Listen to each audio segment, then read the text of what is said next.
जय हिंद दोस्तों। अभी मैं डिस्कस करने जा रहा हूं भारत में बैंकिंग व्यवस्था का विकास।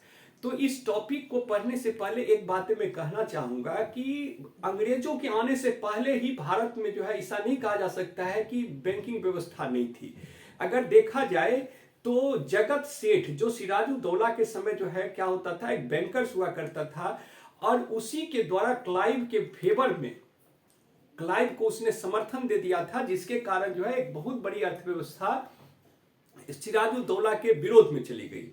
और इसलिए जो है 1757 का जो प्लासी की लड़ाई है 23 जून को जो हुआ था आम के बगीचे में, तो वो जो है उसमें जो है क्लाइव क्या हो गया था, जीत गया था। तो उसके बारे में अनुमान लगाया जाता है कि उस समय जो है उसके पास लगभग 20,000 करोड़ का ट्रांजैक्शन था। और यह 20,000 करोड़ का ट्रांजैक्शन के विषय में आप जानना चाहेंगे तो बहुत आपको आश्चर्य होगा। वो ये कि उस समय ब्रिटेन, जर्मनी, फ्रांस, इटली आदि देशों के सभी बैंकर्स जो जितने भी थे बैंकिंग व्यवसाय में लगे हुए थे, उनका इतना ट्रांजैक्शन नहीं था कुल मिलाकर के जितना जगत सेठ का था। लेकिन फिर भी हम एग्जामिनेशन के दृष्टिकोण से जो है भारत में बैंकिंग व्यवस्था का जो विकास हुआ उस पर जो है चर्चा करने जा रहे हैं। तो सबसे पहला जो है अगर देखा जाए तो 1770 में बैंक ऑफ हिंदुस्तान की स्थापना हुई थी। बैंक ऑफ हिंदुस्तान की स्थापना हुई थी और इसे स्थापित करने वाली जो कंपनी थी उसका नाम था अलेक्जेंडर एंड फ्लेमिंग।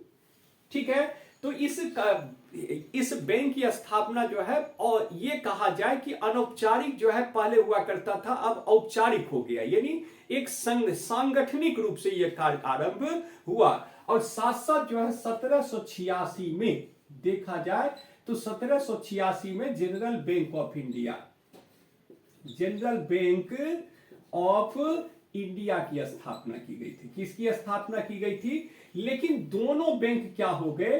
फेल हो गए। धीरे धीरे करके दोनों बैंक फेल हो गए। तो बैंकिंग व्यवसाय जो भारत में है फिर दोबारा जो शुरू हुआ है वो आपका जो है 1806 से हुआ है। यानी बैंक ऑफ बंगाल 1806 में इसकी स्थापना हुई। बैंक ऑफ बॉम्बे की स्थापना कब हुई? 1840 में। और बैंक ऑफ मद्रास की स्थापना 1843 में की गई। और ये तीनों जो है उस समय के ये प्रेसिडेंसी बैंक कहलाते थे। भारत में जो अंग्रेजों की 3 प्रेसिडेंसी थी, बंगाल, बॉम्बे और मद्रास, ये प्रेसिडेंसी बैंक कहलाते थे। और देखा जाए तो उस परिस्थिति में चेंबरलिन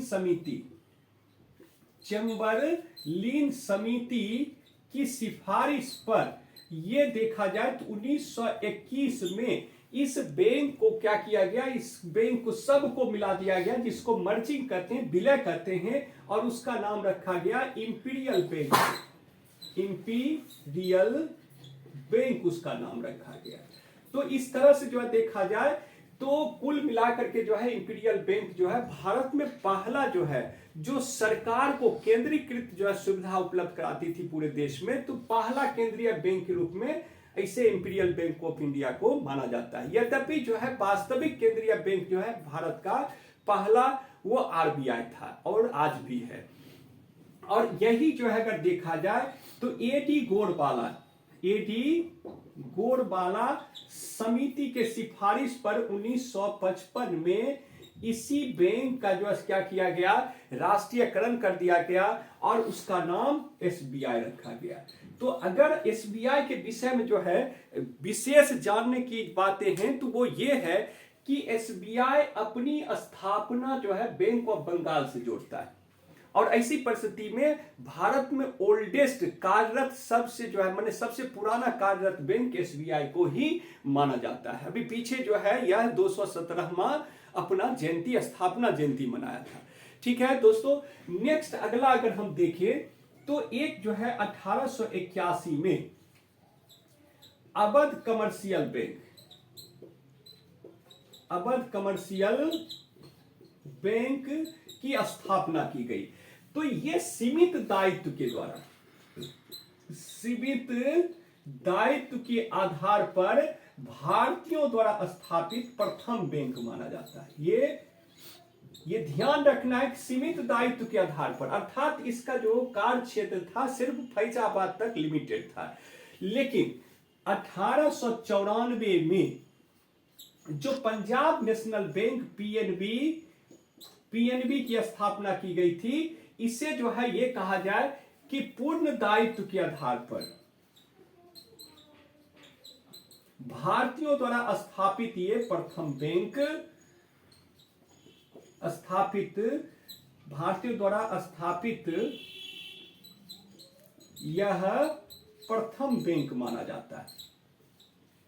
ठीक है, और इससे पूर्ण दायित्व का मतलब ये संपूर्ण देश में जो है क्या कर सकते थे, व्यवसाय कर सकते थे। इसके अतिरिक्त जो है जब बंगाल विभाजन होता है 1905 में, तो उस परिस्थिति में क्या होता है कि भारत में जो विदेशी बैंक की जो विदेशी बैंक हैं उनको माने एक तरह से ये कहा जाए कि वो ज्यादा बंद होने लगे, और साथ साथ जो है 1906 से लेकर के 1913 तक देशी बैंकों के, या ये कहा जाए कि स्वदेशी 13 तक जो है स्वदेशी बैंकों की स्थापना तेजी से होने लगी। तो इस तरह से स्वदेशी बैंकों की स्थापना के काल से ये इसे जोड़ा जाता है। मुझे उम्मीद है दोस्तों कि आपको ये वीडियो पसंद आई होगी और इससे पूछे जाने वाले क्वेश्चन जो है आप आसानी से सॉल्व कर लेंगे। और आप अवश्य ही जो है इस वीडियो को सब्सक्राइब कर ले, इस चैनल को सब्सक्राइब कर ले, राजेश सर बेगूसराय चैनल को सब्सक्राइब करें। धन्यवाद।